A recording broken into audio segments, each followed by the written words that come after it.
الجنوب فقيل كيد خوارج، وشك الشمال فقيل صنع جواري، وتنابذ الوسط المدل فلم يدع بعض لبعض ظنة لفخاري، وتساءل المتعجبون لحالة النكراء من هم أهل هذه الدار، هي للذين لو امتحنت بلاءهم لعجبت من سخرية الأقدار. سەرۆکمان جەلال سەرڕای هەڵکەوتووی و شارەزایی لە بواری سیاسەتدا لە بواری ئەدەب و فەرهەنگیشدا خاوەنە زمون و باشخانێکی گەورە بووە. هەر لە مناڵیەوە خولیای فێربوونی زمانەکان و خوێندنەوەی شعری کلاسیکی کوردی و فارسی و عەرەبی بووە. ئەمە ژوای کرد کە سەرۆکمام جەلال شارەزاییەکی تەواو لەو زمانانەدا پەیدا بکە، بە تایبەتی زمانی عەرەبی، کە ئەمەش بۆ هۆی نزیک بوونەوەی لەگەڵ شاعیری گەورەی عەرەب محەممەد مەهدی جەواهیری. سەرۆک مام جەلال زۆر دۆستی جواهیری بوو. شعری جواهیری هەموو لەبەر بوو.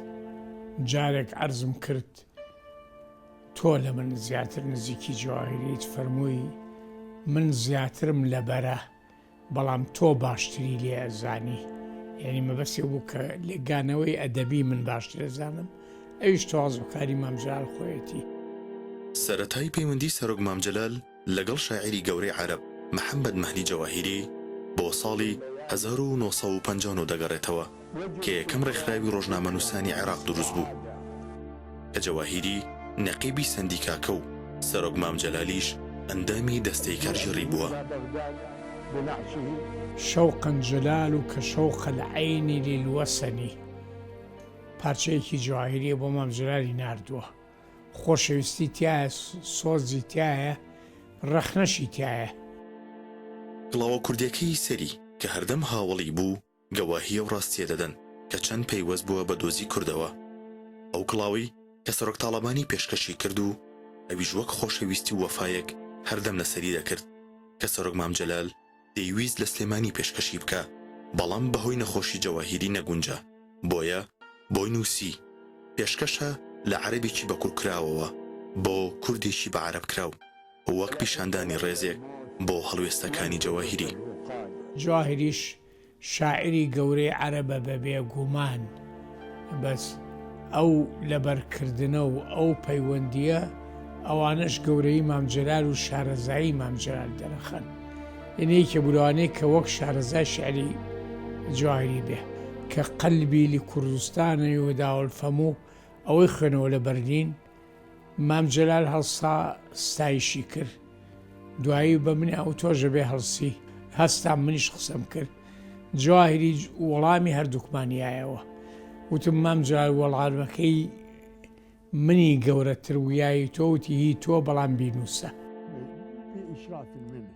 بڕوابوونی جەواهیری بە دۆزی کورد بڕوابوونێکی دروست بوو، بۆیە دۆزی کورلای جەواهیری وەگەر دۆزێکی ڕەوایتر لە ناوچەکەدا چاوی لێ دەکرا و هەروەها بەرگری لێ دەکرد. بۆ نمونە وەک چۆن پارێزگاری لە دۆزی فەڵەستین دەکرد، بە هەمان شێوەش پارێزەری دۆزی کورد بوو لە بواری خۆیدا. ئەمە ژوای کرد کە سەرۆک مام جەلال لە ساڵی 2000دا ڤیستیڤاڵێک بۆ جەواهیری ڕێک بخە سەرڕای دژواری و سەختی بارودۆخی کوردستان لەو کاتەدا.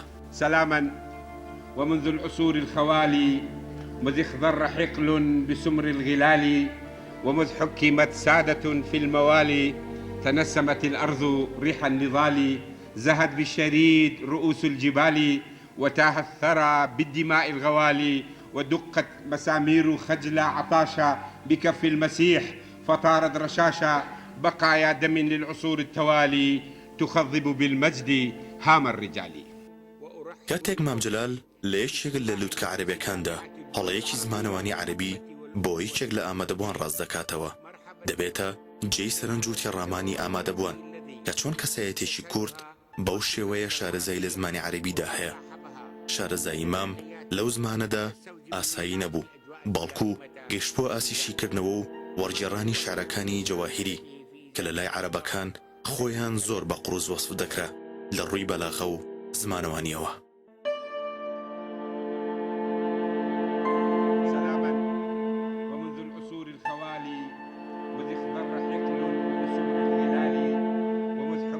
سادة